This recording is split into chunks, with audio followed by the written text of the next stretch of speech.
Ngayon no, mga kababayan, since napag-usapan na natin si Buloyski, dumako na tayo doon sa best friend niya. Oh, yung kaibigan ho, mga kababayan, ito update lang ho tayo. Ano po? Tingin ko tama yung nangyayari dito, no? Dahil ngayon, nakakapagpaliwanag na sila. 'Di ba? Dati nung nasa Pilipinas ho, wala silang pakialam. Patawag sa Kongreso, wala, hindi namin pupuntahan 'yan. Ganun eh. Ngayon, eto, tingin ko, tama yung nangyayari kasi ICC ho, mga bossing, wala naman pong ano dyan eh. Maalaala mo kaya? Sa ICC ho, mga kababayan, walang drama-drama ho. Ano? Walang audience impact na kapag ka nakita na sandamakmak ang DDS na nagwewelga doon sa labas. Palabasin na natin si Duterte. Ang dami nung DDS eh. Oh.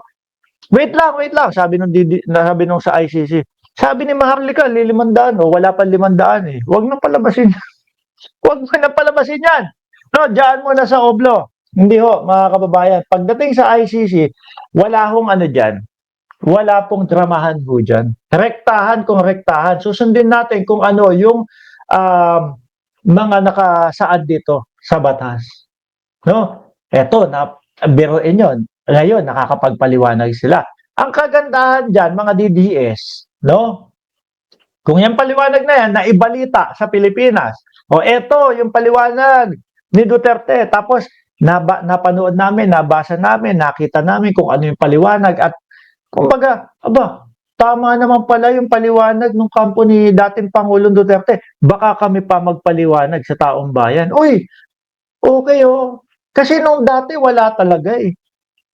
Di ba? Puro lang ho yabang. Ay, ICC, sipain ko yan. Panay lang ho, ganun eh. No? Pero yung pag pinagpapaliwanag sila, wala. Dito sa ICC, nako, 5 oras na presentasyon ng kampo ni Duterte, inihanda sa September 23 hearing. Ayan, oh. At least kung dapat kayong kampihan, kakampihan namin kayo. Maririnig namin yung mga paliwanag ninyo. Nakahanda na ang legal defense ni dating Pangulong Rodrigo Duterte para sa confirmation of charges hearing sa International Criminal Court na nakatakdang simulan sa Setyembre 23, 2025. Kasi nung mga ibang araw ho, si Kaufman kung ano-ano din ang inaatupag eh. Ang inaatupag, yung 2 judge gusto ipa-disqualify, gusto ipaalis. No? Tapos meron pang banat si Kaufman na kesyo daw po limitahan. Yung mga testigo laban kay dating Pangulong Duterte, kailangan daw may ID lang. Ano po yan? Alam naman po sa Pilipinas, pahirapan po ang ID. Hindi lahat po tayo may ID, mga kababayan. Yung iba nga sasabihin sa'yo, gusto ko pong magkaroon ng ID. No? Paano po ba makakuha sa inyo ng ID? Oh, bigyan mo kami ng lumang ID. Wala kang ID eh. Di ba? Yun yung mga ano nila, trip nila ho. Kaya sabi ko, naisip ko, bakit ganun? Hindi sila rumerekta doon sa talagang problema nila. At ang ginagawa nila, ayun, pagpapatanggal ng 2 judge. Oh. 'Di ba? At kung ano-ano pa ho. Ang huli yung kumbaga leader ng prosecution, yun yung gusto nilang ipatanggal si Karim Khan. Di ba? Mahirap talaga hambog na tao. No? At binastos pa ang Diyos. Ano ang napala niya? Uy, wag kayo. Ipinagdadasal ng mga DDS ang dating Pangulo. Yan nga lang ang tanong. No? Baka gumanon ang Panginoon. Paano ko naman tutulungan 'yan? Kung ako mismo minumura niyan.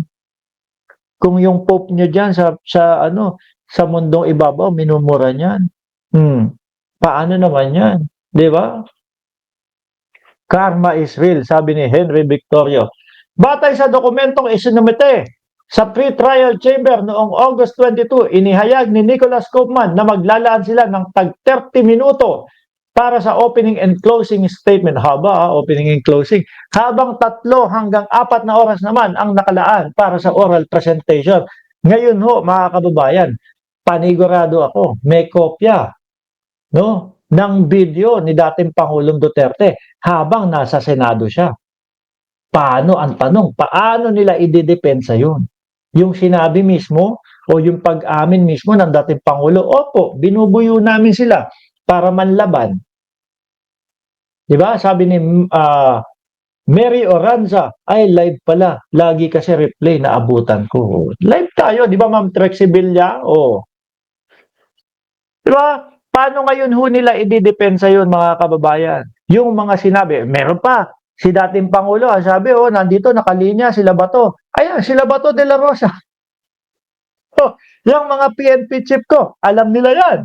Oh, mukhang mahihirapan yung kampo. Pero sabi ko nga ho sa inyo, mga bossing, marinig natin, malaman natin at kung kapabor-pabor sa kanila, eh bakit naman hindi po? Dahil kapwa natin Pilipino yan. Di ba?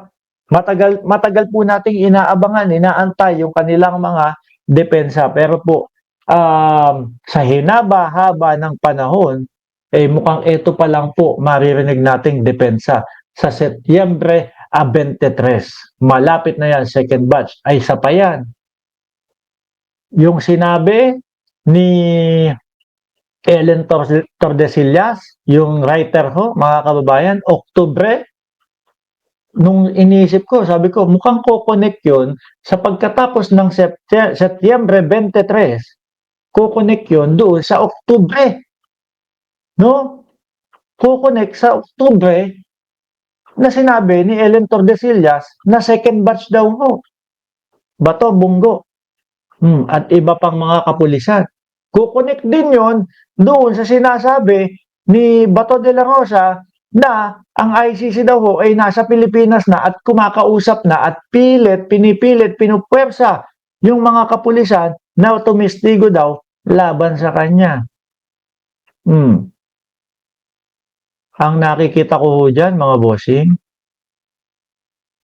yung mga kapulisan ang lumapit doon sa ICC. No? Siguro na-realize sa, naku dati naman ako lang, inuutusan lang naman ako ng dating Pangulo, inuutusan lang kami. No? Kung ano lang naman ang utos nung nakatataas sa amin, yun yung ginagawa namin. Makipagtulungan na lang ako sa kanila, baka magaya pa ako. Baka magaya pa ako kay dating Pangulong Duterte. Oh. Di ba? Kaya siguro, ang nakikita ko, yung kung sino man, yung mga PNP chief na yon na nakikipagtulungan, baka sabihin, sige, ganito na lang. No? Since nakita na namin na nakikipagtulungan kayo sa amin, ang gawin na lang natin, pag may hearing, punta kayo ng dahig, punta kayo ng ICC. Di ba? Pero yung mga mukhang walang balak makipagtulungan sa amin, yung mga pumipiglas, kung ano-anong sinasabi sa amin, kailangan serban namin ng warrant of arrest yan. Kasi alam namin magre-resist yan. Alam namin papalag yan. Di ba? Kapag ka merong hearing, punta na lang kayo doon. Tapos uwi kayo pagkatapos. Every 6 months naman ata ang hearing. Tagal. Hinihintay ko isunod ng ICC si Bato, Sara at Bungo, sabi ni Brittany Manipon. Hindi na nga makapagsalita yung mga DDS tungkol diyan. Kasi yung mga DDS, mga kababayan, sabi, naku, puro kayabang, puro ka aarestuhin, hindi naman inaaresto. Dumating ho yung, ano ba yun? Marso 11, tama ba? 11? March 11, ayun. Nagsiguho yung mga DDS. Ngayon, alisin ko na ho ito mga kababayan. Nandiyan po si Ma'am Ruthie Salazar, nandiyan si MJ GM at nandiyan din si Joel Q ng Ceresa Force at si Catalina Dumangon. Thank you po Mark Ramos sa pagdepensa nyo sa what is right. Kayo na lang ang pag-asa namin. Salamat po, madam. No? Ngayon, alisin natin ito.